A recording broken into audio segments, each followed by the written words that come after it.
We're gonna go back to your son, Andrew, right here. Now, where we at with Andrew list? Because I noticed something. I was looking at the list. I noticed something. So I'm looking at this list. I'm seeing Duke and Tennessee, and I'm looking at this list. I see Florida State and Auburn, and Georgia Tech, Penn State, Alabama. I'm looking. I don't see. I mean, Colorado got March Fall, right? Yeah, I heard that. I did hear that. I mean, I don't see no Colorado nowhere on this thing. So has Colorado reached out to Drew? Is that too far away? What's going on?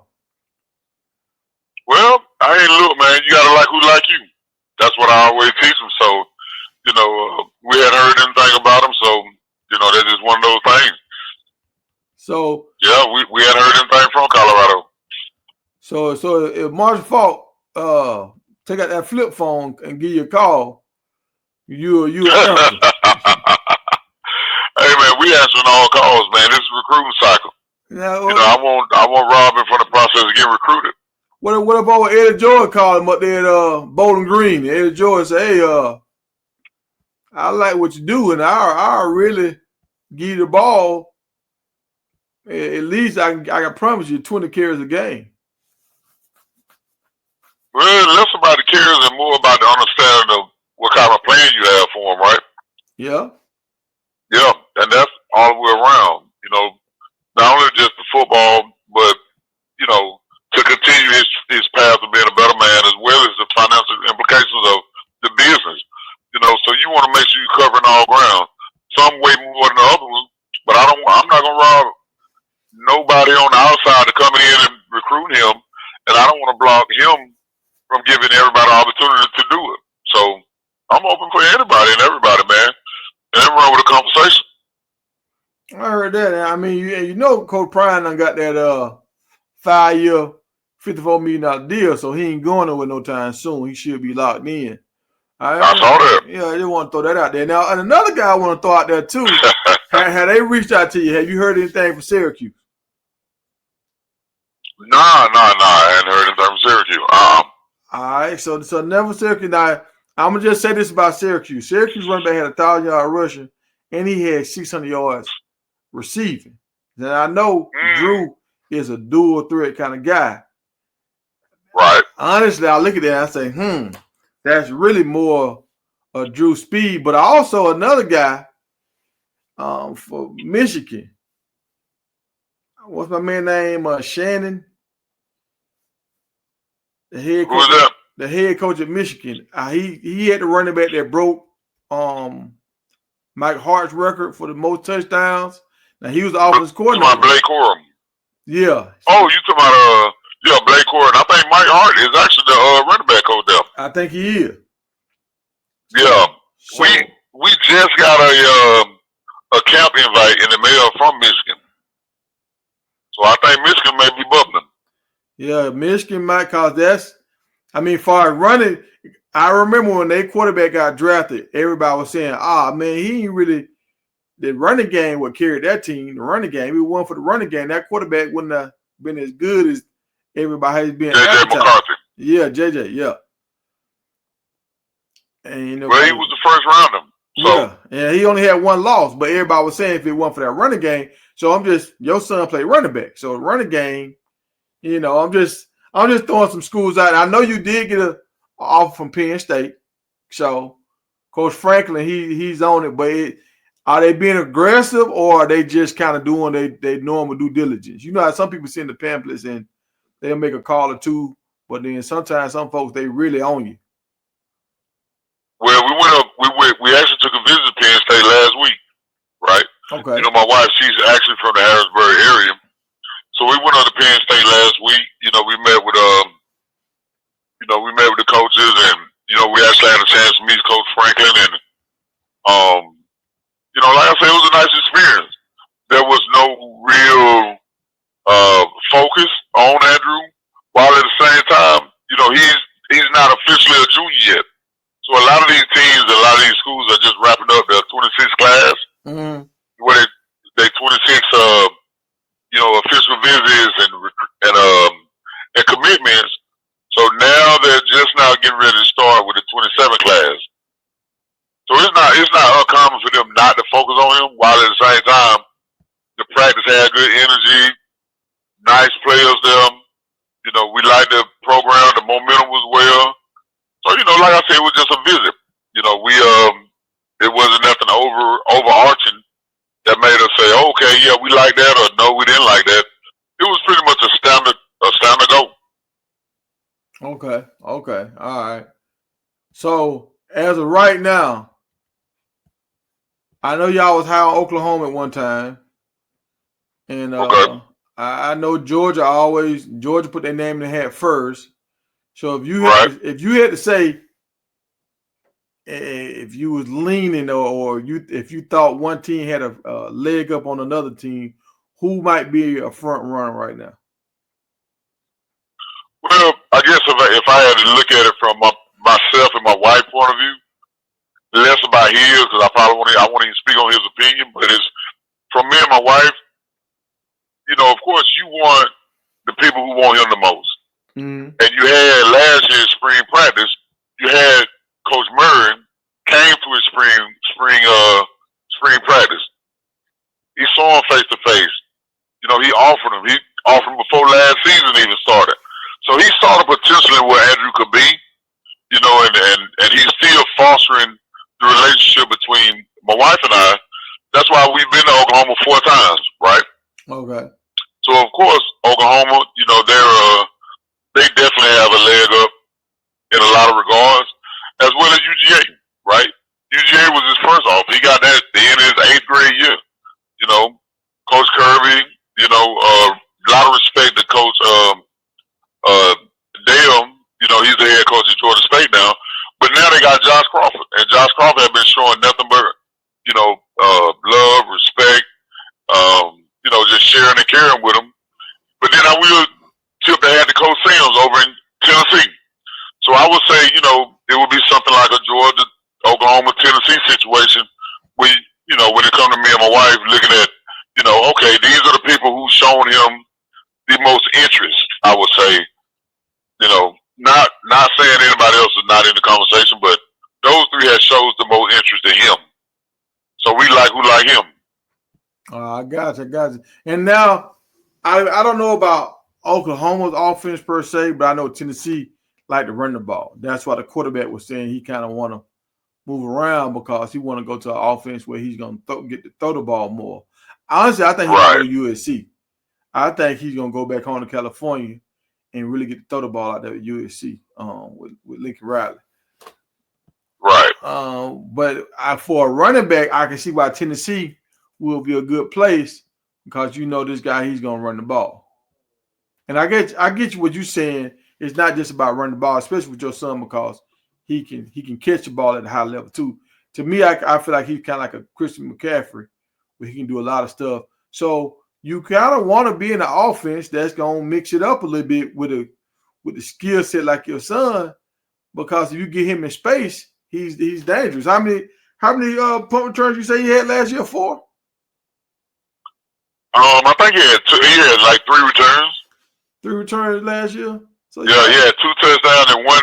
He broke one for like probably 75 and ran out of bounds at the 1. So you know that was big. You know, he had a good time, but he had some productive returns. Yeah. So, and the reason why I'm saying that, most guys that can get returns, if you get them in space in the regular offensive set, they can still make it happen. Because as soon as they get a little daylight, they know how to make people miss. Okay. I'm just. It's kind of interesting. Oh, I seen Georgia State. They sent an offer too. Now I know Coach Dale. He's done good putting a few backs in the lead like Ty Gurley, Nick Sonny Michelle, and what's the other guys? Number 27. Oh man, you got to think Chubb. He's put probably 90% of Georgia. That's what I'm saying. 90% of Georgia running backs over the last 15 years. Yeah. So I know with a Georgia State, that's a lower level, but knowing that history of him putting backs in the lead, would that hold any weight or maybe not? Well, it's all about the recruiting process. You know, his track record stands for itself. That's where we get the utmost understanding of his expertise, right? So it'd be crazy for us not to even take a listen, right? But then the other part is he offered him first. You know, he was the first person to give him his offer, regardless of whether the school seemed smaller or not. That's right, because he was at Georgia when he got the offer. Absolutely. Oh, wow. I ain't look at it like that. Okay. So he offered him at Georgia, then he offered him at Georgia State. Yeah, exactly. Okay. Exactly. So it's hard to just not give somebody like that a consideration regardless of where they land their feet. You know what I mean? And be honest with me, I see Georgia Southern on this list. Now that was our rival. When you got that, was that a bittersweet? Okay, I'm gonna be honest. The only thing made it bittersweet is because they offered before Appalachian did. That was the only thing. I respect Georgia Southern. Yeah, you and I both played the app, and Georgia Southern, you know, when we were players, of course they were rivals and things of that nature, but, you know, in life, we Georgia boys, right? I've always had respect for Georgia Southern and the players and the people that attended. So, to be honest with you, man, you know, we were happy to get a Georgia Southern offer. That means we sold up the state, right? Yeah. That was the big three. Georgia, Georgia Tech, Georgia Southern. Yeah, so you got Georgia State. Yeah, so you got all four of them, though. Go ahead. And Georgia State, right. Everybody but Kennesaw State for the most part. So, not knocking all the other schools, but when you talk about the major universities in Georgia, you know, I definitely respect Georgia Southern to the fullest. Mm-hmm. Yeah. I ain't gonna lie, it'd be kind of hard. It'd be kind of hard if there's somewhat that happened where we end up going that route. Yeah, I had to grit my teeth and then just let what happen. You know what I mean? It'll be a tough. We had to bite the towel on that one. Hey, and did you see the kid the other day? Because I know Notre Dame was on his childhood list of schools that he wanted to go to. Now, have you got? I know y'all went on an unofficial visit to Notre Dame. Have you got? Well, we went on Cane Day. Huh? You know, we never did get. I think Notre Dame running back left, and that was the person that had the interest in him when he was a freshman. And ever since then, man, we hadn't heard a peep out of Notre Dame, and we're not looking for him, right? Like I'm just, you know, we consistent to everything else. We like who like us, and if we hadn't heard from Notre Dame or, you know, anybody else that we had heard from, you know, we're not even listening for them. But if they come on the screen and they say, hey, we want to be in Andrew business, all right, we're open to do it, right? Yeah. But as of right now, we haven't heard anything else from them. Nah. Yeah. Well, I'm going to say this. I watched a spring game the other day, and they got a quarterback. Hey, he's special. So really, I know they got Jeremiah Love. I know he really a really good back too, man. Yeah, man. And I think they got Jerome Betty's son. I don't know if he played running back or what. So. They do. Yeah. And you know they got Jerome Betty's son. They have I think Pascal Bird's son and Gates, they got another one. Yeah. There you go. Yep. Yeah. So I mean, and I'm gonna say this right here, like a lot of these schools, they got so many players, they got so much going on. Sometimes some kids gonna fall through the cracks, but I think once this junior season hit and Drew put up the numbers like he did, I think he gonna have even better numbers this year because he's running track now, getting faster. He was already, like, I ain't gonna say the fastest in his class, but he was up there with foot speed in his class. Am I correct on that? Right. Yeah. So doing well. So if he running track now and he getting faster, he getting stronger, so he probably even gonna do better next year. So we're looking at a 3,000-yard all-purpose season next year. Will he play more defense next year? Well, I'm gonna say this. I'm gonna disagree with you on the stat line, but I agree with you on his overall game. Right. Now, I will say, as an individual player, I think physically and IQ wise, and as far as, you know, just toughness, I think his game will get better. Now, as far as his stat line, I don't know if that'll get extremely better because we graduated 19 seniors. The team matters, right? And because because of that, it's going to change the way our offense is going to look. It's going to change the way, like you just said, he may have to play defense more, right? Mm-hmm. So based off the team dynamic, his individual stats may not look as gaudy as he did last year, while at the same time, his overall game as a football player will probably be more enhanced. You know what I mean? And tell me this. I know you said y'all was looking at some linemen that transferred in there. Did some of those guys transfer in, or y'all haven't heard anything back from them? Well, we won't know until after the after school is out. You know what I mean? Because we're a private school, we're not on the same block schedule as public school. Yeah. Right. So a lot of times we don't get transfers in after January. You know, we do 7 block while everybody do 4x4. So it's a little bit different. You know what I mean? Okay, so y'all won't really know until the summer. We won't really know until the summer game. Yeah. Mm-hmm. So, because I know this year y'all made it to the state championship game, but y'all came up short, right? Right. So, would you rather for them to make another run at the state championship game and try to win it all, or would you be cool if like you said, y'all lost a lot of seniors? Drew had to play both sides of the ball. But y'all lost so many players. If he had to play both ways on a high clip, now he might have some gaudy numbers on offense and defense, but y'all might not make it to the playoffs. But it might shoot him up into the top echelon of players coming out. He might be the cream of the crop because his stat line might be so crazy. Well, I'll tell you what. You know, I'm gonna answer like Dad, right? I want him and his teammates. I want them to accomplish whatever goal they set out for the season. So if the goal of the season is to make the playoff, go and shoot for the championship game, I want that to be the goal that they achieve. You know, because I know my process is one game at a time, one season at a time.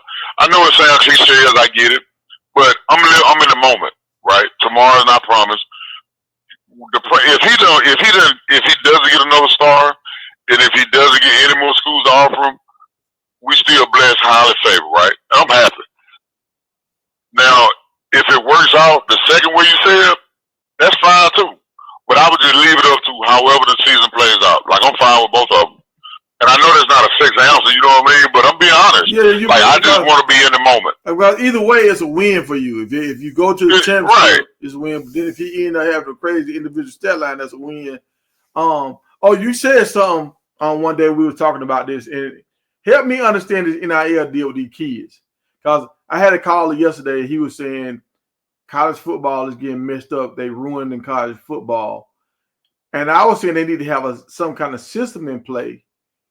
And so you kind of alluded to me one day saying like they do have a system. So is it kind of like a normal a number value on a player based on if they're a 3-star, 4-star, 5-star? You know, that's really what I've been seeing, right? There's no official pay scale that NCAA has put out. But at the same time, if you Google different scales based off of what everybody's been paying out, you start seeing what's trending, you know, and we don't have anything on black and white. You have to look at what's trending, right? Mm-hmm. So based off what's trending, you have different pockets of who's getting paid what based off of what you've already seen. Quarterbacks is almost like a finite thing. They can get into the millions. Defense end, millions. Right tackle, left tackle, millions. Right? This is walking in as a freshman, sophomore. You know, once you start going down towards the linebackers, well, even the corners, they get paid well as well. Now, the safeties, they next, receivers, and then at the lower end of the totem pole, I'm not saying it's fair or unfair, but the lower end is linebackers, running backs, right? So, you know, it's what the game has evolved or devolved to, however you want to look at it. But the pay scale is based off the level of importance they place on the players and the positions. All right, that's true. I got you. So it's kind of like the NFL draft. So a lot of quarterbacks and stuff, they're going to get paid more. Wide receivers, tackles, defensive ends, those are like your high position guys. And right. everybody else gonna kind of fall in there, however you fall in there. That's kind of what's going on. Yeah. Yep. Yep. So do you think, from me knowing you, I think once Andrew make his decision, it's gonna be a solid lock unless it's a coaching change or something like that. Do you see your son, if it once he get out here and actually a starter like we've seen the Tennessee starter, the Kansas State starter, both of these dudes I think was gonna be on the Heisman watch list leaving their schools. Do you think it might be a situation where Andrew leave his school if he was 1,000-yard back and now he jump in the portal? I don't think so. Because I think I would like. I'll say this: we're not looking for that. That's not something that you want your child to do. You don't want your kid to kind of go from school to school, and that may be an old way of thinking even for me. You know, I'm a victim of that type of old branding. Hopefully, whatever school he chooses, he can stay there for the entirety of his career. I hope they value him, his skill set, and his opportunity. Right? Yeah. So all three of those go into staying at the same place. You know what I mean? Okay. Yeah, and I'm gonna say this. Now, something that hadn't been said about Nico that I think needs to be talked about is, yeah, a lot of people get wrapped up on the $2 million, but what they're not getting wrapped up on is looking across the board. You got to look at market value more so than you look at just individual game. Now, don't get me wrong. What he did at Tennessee was good based off what offense they ran. So his numbers are not going to be as gaudy as another kid that's, let's say, at a Texas Tech or, I don't know, Hawaii, right? While at the same time, if it's comparable to another quarterback, like you look at the quarterback that was at Tulane, right? All right. Duke gave him an $8 million, a 2-year, $8 million deal. So he's making $40 million a year. Now, who's to say Nico could have went to Tulane and did what this kid did, right? Yeah. You start weighing around, you know, what they're doing. Like look at Carson Beck. Look at what Miami gave him, right? Yeah, $4 million. You know what I mean? And then the kid that left Washington State and went to Oklahoma, right? He ended up getting about $3.5 million. So you got to pay attention to what's going on around and look at market value, like coaches do and like guys do in the NFL. So I don't look at him as being selfish. I look at the market value, and I look at, you know, how his game plays in that offense, like the value of his game in the offense. If you know your kid is not that good, right? You might need to stay in that offense because you got a quality running game. But if you really truly do think that you go out there and be Shador with a limited offensive line, go out there and get your money, man. You know, you can be Cameron Ward, you know, with not the best running game behind him. Go get your money. You know? Yeah. Yeah. Hey. So sports cars. Will Andrew, what's the fastest car will you let him get? I know you said you don't want him having a Charge or a Camaro or anything like that. No sports cars. Period. What's the fastest car you'll let him get? The fastest car you'll get is the safest car he can find. If let's say like right now, Andrew he's enamored with the Cybertruck, right? So if you're telling me he can ride around on a Cybertruck, and that's one of the safest vehicles that you can buy, let's play with that idea, right? I'm not looking at how fast or slow it is. I'm looking at how safe it is. You know what I mean? Because I was thinking about like an Acura. People don't really think Acura and think fast, or Mercedes and think fast, but oh no, they fast, bro. Exactly. Right. Jaguars, like a lot of these high-end cars, they are quick. So no, he's not. And plus, he's only been driving now 8 months. By the time he gets ready to graduate, you know, it just depends on where he actually goes to school at as well. So, you know, it's a big difference in going to school at Georgia Tech in downtown Atlanta than it is from him going to school at Boulder, Colorado. Yeah, I got you on that. Is there any chance that, because I see a lot of these kids, they reclassify, is there any chance that we could reclassify and move up? No, not at all. Okay. I'm not even considering it based off his position. Like, my son is not a reclass to begin with. He's in his right grade.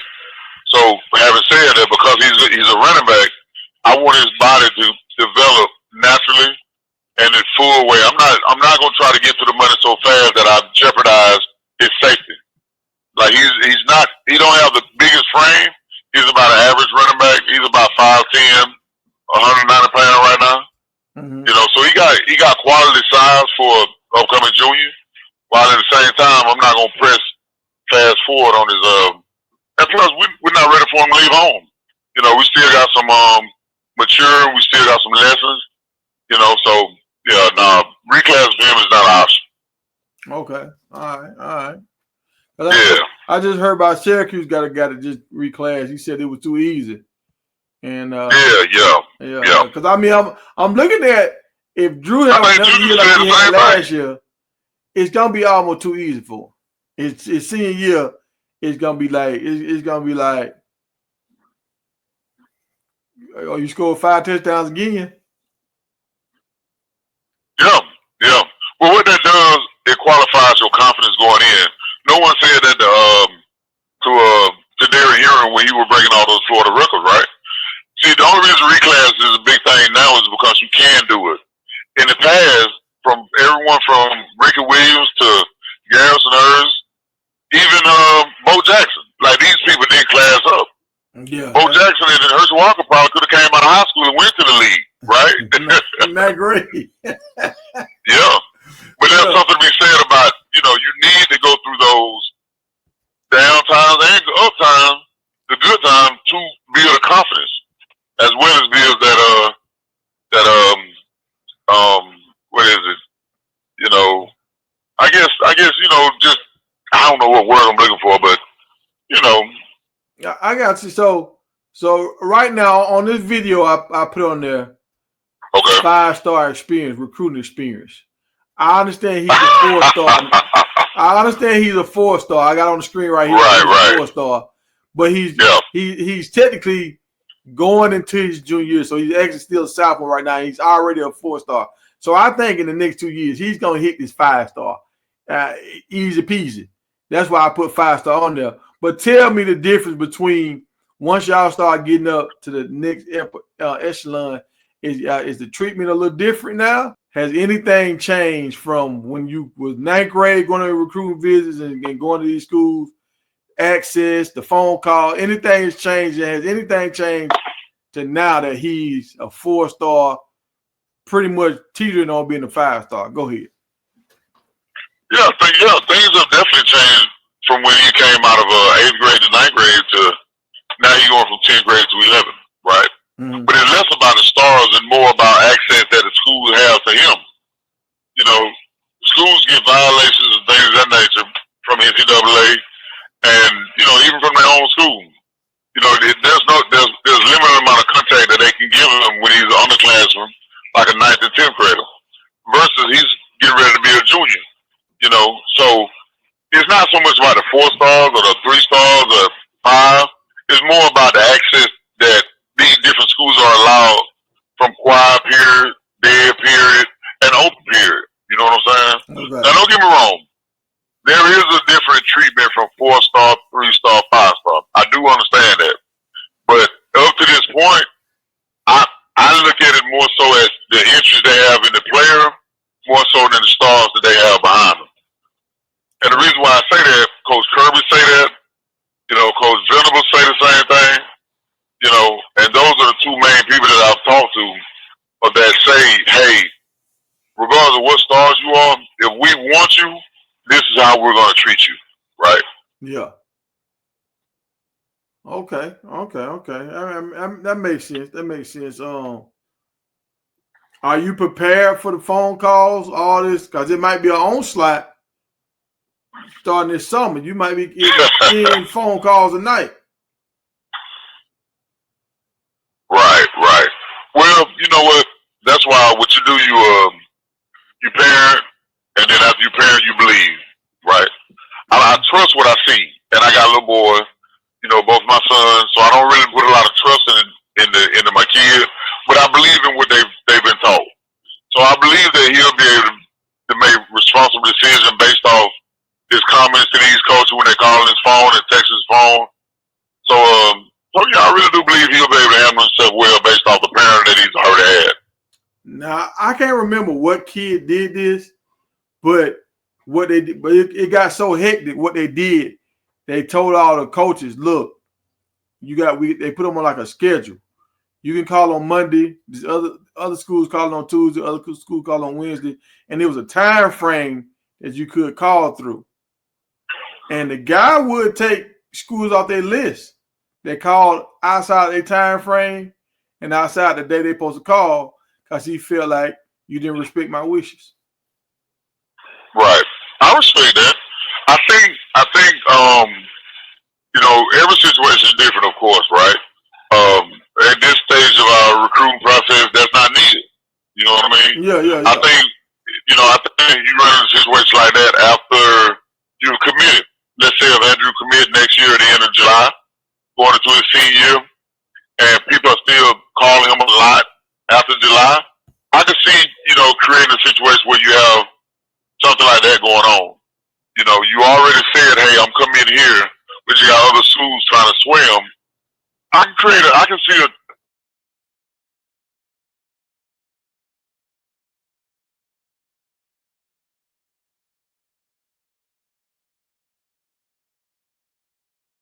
a stage.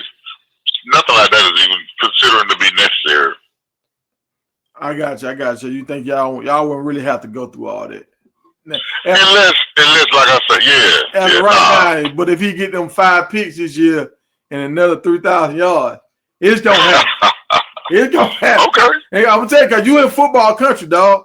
You in SEC and ACC country, and all these other small schools like Georgia Southern and Georgia State, right, and Kennesaw, and all them. And you even gonna get the calls from the Penn States, so you gonna start getting picked Big Ten, ACC, and you're gonna start getting Big 12 because you got the Central Floridas and all them down there on that side. Even Florida State. He going to Florida State Saturday.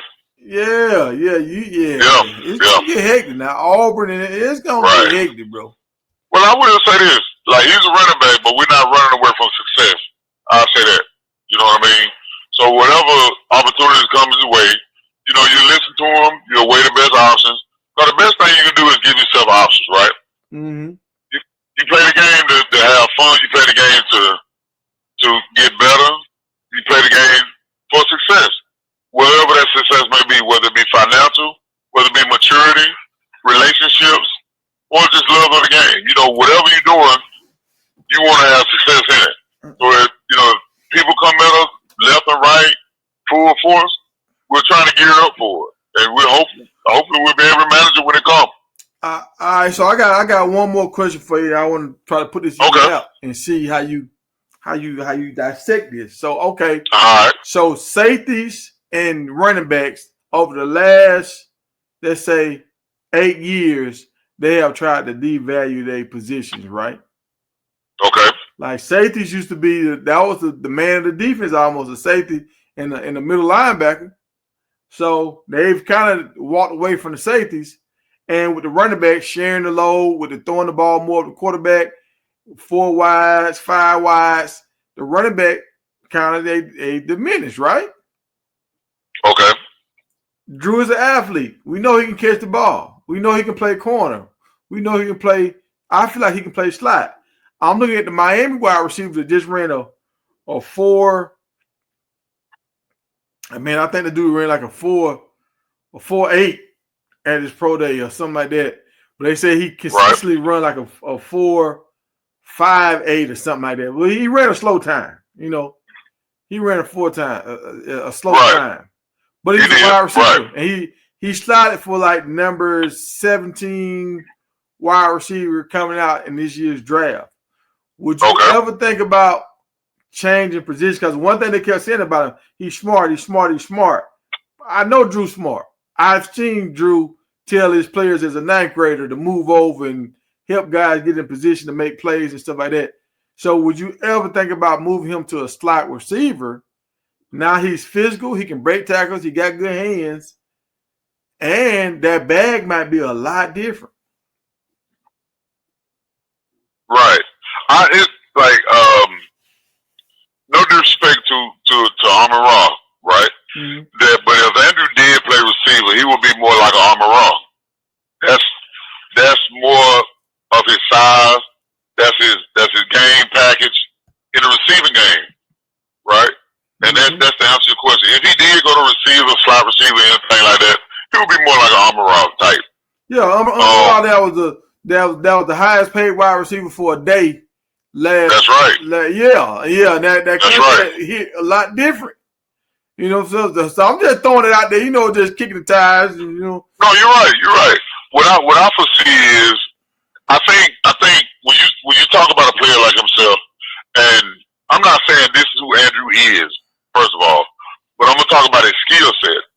So when you cross training, and I'm trying to create a skill set for my son, the one that he has at this point, we wanted to create a skill set like a Reggie Bush, right? Like a Marshall Faulk, and based off of that skill set on offense, now you can create an argument when negotiations come around for a dual type of situation where you evaluate him on his production more than you do his position.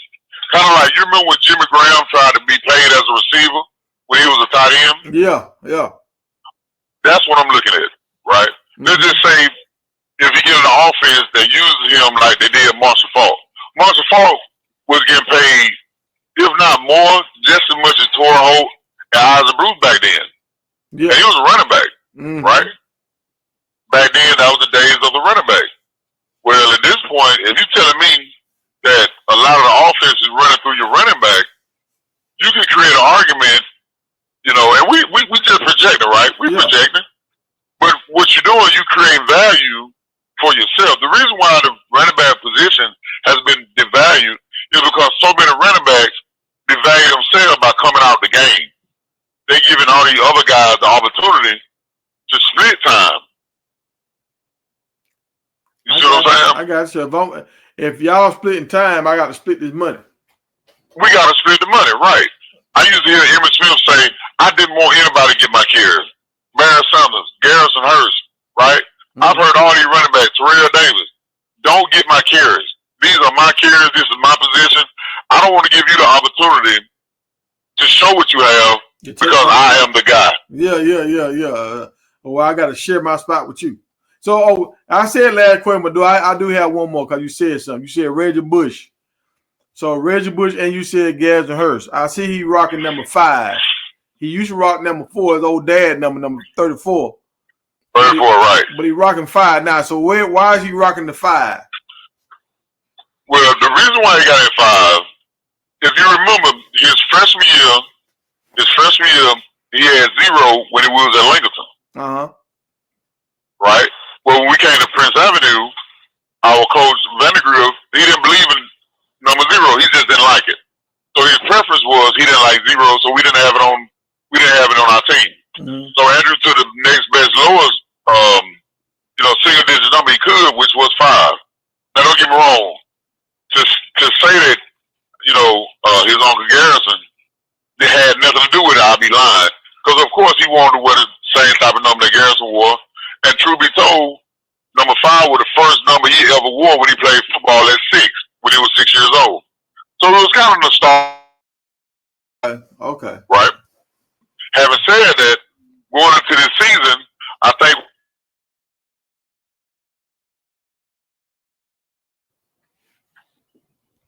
you went out. He won't be at number 5 this season. Hold on. You said going into this season, what now? Going into this season, he won't be in number 5 this season. He'll be revisiting one of the numbers from his past. Okay. He might be Agent 0, or he might bring that 34 out, huh? It may be one or the other. We'll see which one it's going be. to be. Agent 0, if he bring that out, hey, I like that one. But if he do that 34, I won't be mad at that either. Yeah. It'll be interesting to see which way you gonna go this year. Yeah. Well, look. But I will tip my cap. We got a new head coach. So with a new head coach, sometimes you have a different philosophy, right? Oh, okay. Oh, you're not. That's another thing. So the other coach, he moved on. Has he got a job yet? Absolutely. He didn't stay jobless long at all. You know, he went to Knoxville. He's a Tennessee guy, and he went to a private school up in Knoxville. Man, I think he had a job. You know, no sooner he ended up leaving, right? Oh, so he's still at high school level. Oh yeah, he coaches high school right now. Yeah, he just went back to his hometown. You know what I was thinking? I was thinking maybe because his son had another year, they were gonna try to finagle that and coach his son one more time in college. But okay, all right. Well, you know his son actually retired from Kentucky. Yeah, you told me that. So I was like, maybe he's gonna try to talk about retirement and they're gonna try to go to some small school and get him. Have one more last hoorah together and then get some wins and probably try to move up to another school, But okay, like how Dion did with Shador. I thought he was going to try to do that. Nah. And anyway, he was a defensive coach. He was an offensive coach, so that wouldn't have bode well. Oh, okay, yeah, because you're going to be trying to tell your son don't throw the ball that much because we're trying to. There we go. Yeah. I got you. But hey, appreciate your time, Mr. Beard. I'm gonna go ahead. Oh man, you good, man. It's always good talking to you, bro. Yeah. And the first game is against who? I think it's Calhoun. No, I think it's Callaway High School in Georgia. It's in the Corky Care. We have the first football kickoff game of the whole season. We got the first game played in the state of Georgia. We play on a Wednesday. It'll be televised. It's in the Corky Care, so we had a first football game, I think, in the country, actually. And I paid for that subscription to see that championship game, and them folks still charge me. I keep forgetting to cancel that thing. I looked at my bill. I see something came out of my account, and I was like, "What is this?" NFHS, that's not their fault. That's your fault. They use the error. Oh, hey, it is what it is, man. But hey, appreciate your time, man. And we'll do this again when we get some new news coming out. All right. Man, absolutely, man. Give me a shot whenever we get a chance, man. All right, you be safe. Talk to you later, bro. Yep.